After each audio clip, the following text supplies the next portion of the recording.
My grandfather kept his important papers in a blue metal tin that smelled like cedar and old tobacco. He never locked it. He said, "Anyone who needs to open this will know why." He gave me that tin on the morning of my wedding, not at the reception. Not with a card and a bow. He called me into the kitchen of the farmhouse before anyone else was awake, before my mother had even started the coffee, and he set it on the table in front of me with both hands like it was something fragile. "This is for you," he said. "Not for the family, for you." I didn't open it right away. I assumed it was letters or photographs, or maybe the pearl brooch that had belonged to his mother. Something sentimental. I tucked it into my overnight bag and told him I loved him, and he held my face in his hands for a long moment and didn't say anything. My grandfather was not a man who needed to fill silence with words. I should have paid closer attention to what that silence meant. The wedding was at a vineyard about 40 minutes outside of Niagara-on-the-Lake. My husband's family had rented out the property, which was the kind of thing they did. Not flashy, exactly, but deliberate. A statement. My father's family drove in from Sudbury in 2 minivans and arrived an hour late, and my father spent the cocktail hour apologizing to people who hadn't noticed. My father had a way of making his own anxiety everyone else's problem. He found me between the ceremony and the dinner, when I was standing near the willow trees with my shoes off, trying to give my feet 30 seconds of rest. He looked at my overnight bag, which one of the bridesmaids had brought out at my request. "What's in the tin?" he asked. "Grandpa gave it to me this morning." Something moved across his face that I didn't know how to read at the time. I know exactly what it was now. It was calculation. "Let me see it," he said. "Dad, it's mine. Grandpa gave it to me." "I'm his son," he said, and his voice had that particular flatness it got when he was deciding whether to make a scene. He should have talked to me first. I should have walked away. I should have put the tin in my bag and zipped it shut and gone inside to find my husband. But I was 29 years old, and it was my wedding day, and I still believed, in some embarrassing corner of my heart, that my father was capable of behaving like a human being on important occasions. I opened the tin. There was a letter on top, handwritten in my grandfather's small, careful script. Underneath the letter was a document I didn't immediately understand. A single folded page, official-looking, with a notary stamp in the bottom corner. I picked up the letter first. My father took the document. "Dad, hold on." He was already reading it. His expression didn't change, but his jaw tightened in a way I recognized. He read it twice. Then he folded it in half and tucked it into the inside pocket of his suit jacket. "That's mine," I said. "I'll look after it," he said. "You don't need to worry about this today. It's your wedding day." And then he smiled at me, the smile he used when he was certain he'd already won, and walked back toward the reception. I stood there in the grass in my bare feet and thought, I should have listened to what that silence meant. I didn't see the document again that night. My father was charming and funny at dinner. He gave a toast. He danced with me to a song I'd loved as a child and held me tight like he meant it, and I let myself feel, just for those 3 minutes, like maybe I had the kind of father other people had. I didn't ask for the document back that night. I told myself it could wait. I was getting married, I was happy. I would deal with it on Monday. That was my first mistake. My grandfather died 11 weeks later. A stroke in the night, quiet and fast. The nursing home called my father first because my grandfather had never updated his emergency contact information, which now seems like the saddest possible detail. I found out from my mother, who found out from my aunt, who found out from my cousin because my father didn't call me directly. At the funeral, my father pulled me aside before the service and told me that Grandpa had left everything to the family estate, to be divided equally. He said it in the tone he used for facts, not negotiable, not up for discussion, simply the way things were. "He gave me something at my wedding," I said. "A document." "I had it looked at," my father said. "It doesn't mean what you think it means. We'll talk about it later." We never talked about it later. My husband? I'll call him my husband because that's what he is. And because he's the reason I'm still standing, my husband watched my father walk away from that conversation and said, very quietly, "What document?" I told him everything, the tin, the letter, the folded page with the notary stamp, my father's face when he read it, the way he put it in his jacket pocket like it was already his.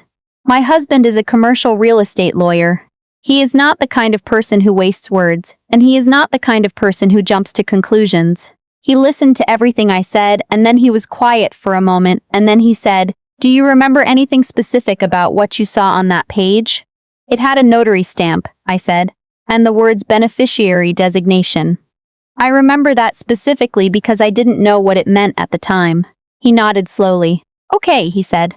After this is done, we're going to figure out what your grandfather was trying to give you. It took us 4 months to figure it out. My grandfather had worked for the same insurance company for 31 years before he retired. He was not a flashy man and he was not a spender. He drove the same truck for 14 years. He grew his own tomatoes. He repaired things instead of replacing them. And for 3 decades, quietly and without telling anyone, he had maxed out his group RRSP, reinvested his dividends, and kept his fees low. What my father had taken from me that evening at my wedding reception was a beneficiary designation form for a registered retirement income fund, my grandfather's RRIF, listing me by name as the sole named beneficiary outside the estate. In Canada, a named beneficiary on a registered account passes directly to that person. It does not go through probate, it does not get divided. It goes directly to the person named.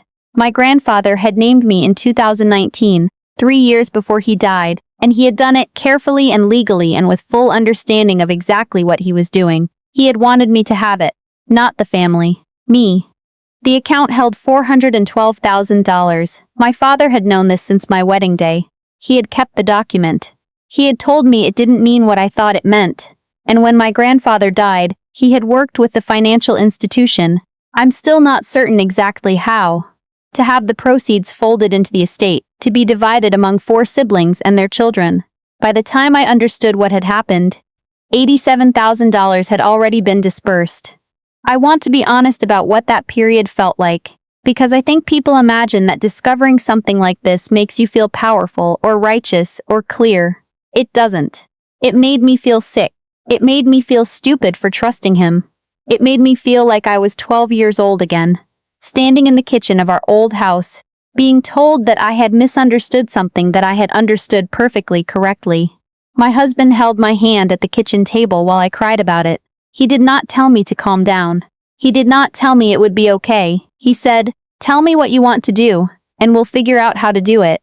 What I wanted was the money my grandfather had intended for me, but more than that, more than the $400,000, more than anything. I wanted to stop feeling like my father could just reach into my life and take whatever he decided was his. We hired a probate and estates lawyer. Her name was Ms.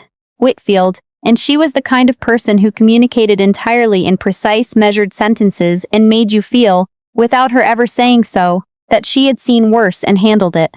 Ms. Whitfield reviewed everything, the original beneficiary designation form, which my husband had tracked down by submitting a request to the financial institution directly, since the account information was registered in my grandfather's SIN and the beneficiary names was mine.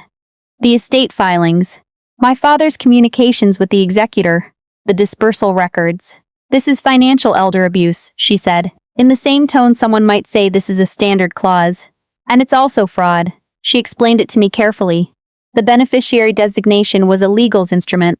By suppressing that document and allowing, or actively facilitating, the redistribution of a designated asset, my father had interfered with the legal transfer of property. The fact that he'd taken the document from me directly at my wedding, with witnesses present, was not going to help his case. "Do you want to pursue this civilly, criminally, or both?" she asked. I thought about my grandfather pressing his hands to my face and not saying anything. I thought about my father's smile at the dinner table, the toast he gave, the dance. "Both," I said. What followed was 8 months of the most tedious and grinding process I have ever been part of. Documents and counter-documents. An examination for discovery where my father sat across a boardroom table from me and looked at me like I was a stranger. My aunts and uncles choosing sides. My cousin sending me a text that said, "You're tearing this family apart," as though the family had been whole before I started asking questions. My father hired an attorney who suggested that I had misremembered the events of my wedding day, that the document I described had never existed, that my grandfather's intentions were clear from the estate documents themselves. What he didn't know, what I hadn't told anyone outside of my husband and Ms. Whitfield, was that my grandfather had left a second copy. He had kept it in the blue metal tin under the letter. I had given the document to my father that day because I was startled and he'd moved quickly and I hadn't understood what it was. But the letter, the handwritten letter I'd picked up first, I had kept. And in the letter, my grandfather had described, in specific detail, what was in the tin and why. He described the beneficiary designation. He named the financial institution. He referenced the account number in the first 3 digits. He wrote, in his careful handwriting, "I am giving this to you directly because I do not trust that it will reach you otherwise." He had known. He had known my father would try this, and he had left me the letter as a record. When Ms. Whitfield introduced the letter as evidence, the other attorney asked for a recess.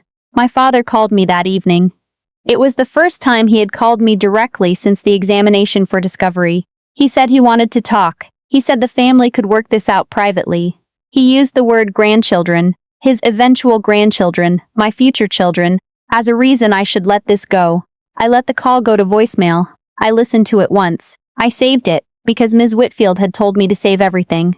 The civil case settled before it went to trial. My father agreed, with his attorney's strong recommendation, to a full repayment of the $412,000, including interest calculated from the date of my grandfather's death. The amounts that had already been dispersed to other family members were recovered in part from the estate's remaining assets, and the shortfall was covered by my father personally. The criminal matter was referred to the RCMP's Financial Crimes Unit. That process moved more slowly, as those processes do. I was interviewed twice. I submitted a written account. I was told to be patient. I was patient. What I was not, what I made a decision quietly not to be, was silent. I did not post about it. I didn't talk about it at dinner parties. But when my aunt called to tell me that I had destroyed the family, I said, I didn't destroy anything. I just made the damage visible. And when my cousin sent another message, longer this time, explaining that Grandpa would not have wanted this, I wrote back a single sentence. He left me a letter that says otherwise. My husband and I bought a house last spring. It's a semi-detached in Hamilton, a 10-minute walk from the escarpment trails. It needs work. The bathroom tile is original to the 1970s, and there is a corner of the basement that my husband refers to diplomatically as a project. But it's ours. We closed in April, and I stood in the empty kitchen the afternoon before moving day and thought about my grandfather growing tomatoes in his backyard in Sudbury, and repairing things instead of replacing them, and keeping his fees low for 30 years. He had never told me he was doing any of it for me. He just did it. And then he put it in a tin that smelled like cedar and old tobacco. And he pressed his hands to my face, and he let the silence say what he couldn't. The charge against my father was laid in November. Fraud over $5,000 system. The case is still making its way through the SIS. I don't check on it obsessively. I check on it the way you check on a slow-growing thing. Not every day, but regularly, because you want to know it's still there. My grandfather's letter is framed.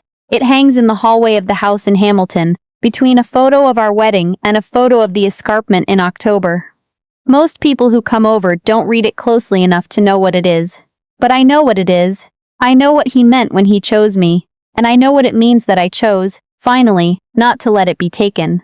My father is not someone I speak to anymore. That's not a dramatic statement, and it's not a door I've slammed. It's just a door I've stopped opening. Some people think that's sad. They're probably right. But there's a particular kind of peace that comes from understanding, clearly and without any remaining doubt, that someone was never going to give you what you needed. And that you are allowed, finally, to stop waiting. I am 32 years old. I own a house with a project in the basement and 1970s bathroom tile.